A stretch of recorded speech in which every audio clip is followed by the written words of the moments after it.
Hello everyone and welcome back to the Saints with the channel Something content for a brand new transfer video. Now today we're going to be having a look at another potential replacement for Pierre-Emile Hojbjerg, and the man that could be a replacement for the Dane is Olivier NTCHAM from Celtic. Now in this video we'll be talking about NTCHAM, who he is and whether he'd be a good fit for Saints and whether they're going to buy him or not. But before we get into the video, do make sure you've hit that subscribe button with your notifications turned on. Lots of content coming up in the run-in for the brand new season, so make sure you're keeping up to date with everything. Follow us on all of our socials as well, and yeah, let's get into it. Very simply put, to start off with, who is NTCHAM? Well, he is a 24-year-old French midfielder who plays for Celtic. Usually plays a central role, but can also play more defensive or attacking in a sort of box-to-box format. Now, Saints are, of course, looking for a brand new midfielder after Pierre-Emile Hojbjerg left for Tottenham last week. It seems that a more defensive-minded midfielder is the ideal, given that was sort of Hojbjerg's mould almost, and it seems that NTCHAM could definitely fulfil that role. Now the club were also linked with Weston McKennie a couple of weeks ago.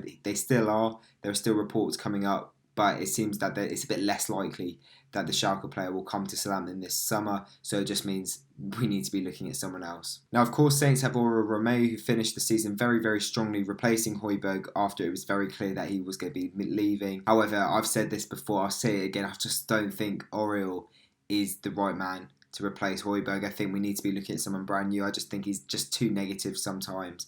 And also Harrison Reed will be coming back from his loan spell at Fulham. Fulham are very keen to keep him on and sign him permanently now that they've been promoted. He was their player of the season and you can't help but feel like we need to be letting him go. I just can't see Saints giving him the opportunity to be the Hojbjerg replacement. Had a great season in the Championship last year. I just think it would be a massive, massive gamble to give him that spot because it's such a big role. But NTCHAM has got 2 years left on his contract at Celtic Park, having signed for them in 2017. Beforehand, he'd spent 2 seasons on loan at Genoa from Manchester City, where he was a youth player. And it's partially because of his links with Manchester City that he fancies a Premier League move. He feels like there's unfinished business in the English top flight, having not even made a single senior appearance for the club. Now, last season for Celtic, he scored 8 goals and assisted a further 4 in 38 appearances across all competitions. Not bad for a central midfielder, in fairness. And you may have seen his goal against Lazio as Celtic scored very, very late on last year to win away there 2-1. Now, in terms of physicality, he's just shy of 6 foot, which is probably what we'd be looking at. You know, you don't want someone too tall, but you definitely want a physical, commanding presence in the middle of the park. There are similarities as well to James Ward-Prowse from him. You know, for first of all, more of a box-to-box midfielder. Doesn't shy away from the dirty work, but can also involve himself in the offensive moves. And that's, of course, the sort of mould of midfielder Ward-Prowse has been developed into under Hasenhüttl over the last year and a half. And like I said before, because we've now sold Hojbjerg, who's a bit more defensive-minded, we want that holding midfielder who can protect the back line, isn't afraid to put in an interception or a tackle, and just calms everything down almost, breaks up play, and also sets Southampton on their way when they're attacking. Now, we have actually bought a couple of players from Celtic over the last couple of years. Wanyama, Van Dijk, Armstrong have all come from there and have done pretty well at Saints, particularly Van Dijk, of course. Wanyama also got his big money move after a couple of seasons at Saints, and of course Armstrong last season became a massive player for us in the second half of the campaign. We'll certainly start the new season as a regular starter, and that does bode well for NTCHAM if he was to move to Saints. And the fee being quoted is £20 million, and Everton and West Ham are also interested in the midfielder.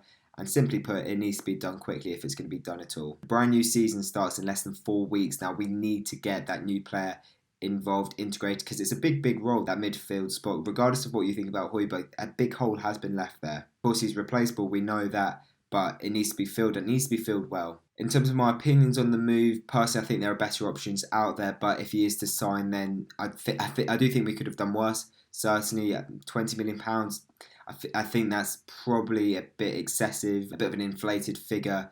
2 years left in his contract, and currently hasn't started the 2 games that Celtic have played in the Premiership this season. Came off the bench in both of them just because they can't find anywhere in that midfield for him. They rate him highly. The Celtic fans want him starting, it seems, from reports that I've read, but there's just nowhere for him almost. And if he's surplus to requirements, then I think Saints should be thinking maybe he'd be worth 10, 15 at a push, but certainly not in the 20 mark. And as I said before, I don't think Reed will be promoted. Smallbone definitely won't be, and I just feel like we need to be looking at someone other than Oriol Romeu as well. We can't have Romeu as our replacement for Hojbjerg, in my opinion. Now, it's been a good transfer window so far. We've got Salisu in, Kyle Walker-Peters too, and we said that central midfield spot needs to be filled. And once that's done, it's a very good window, and we're looking like a very, very solid team. I think NTCHAM would be a good addition. Like I said, possibly other better options out there that we could afford. But if this is the guy, then we need to make our move, because I'm very eager for us to have our team settled and to be as ready as possible really for the brand new season. That is it for the video, guys. Let me know in the comment section below what your thoughts are on NTCHAM. Do you think he'd be a good signing and could replace Hojbjerg and even be better than Hojbjerg 24? There is a good bit of potential there. It was the Ralph model. But anyway, if you have enjoyed the video, leave it a like. Subscribe to the channel if you haven't yet already with your notifications turned on. Follow us on all of our socials, and we'll see you very soon for another video.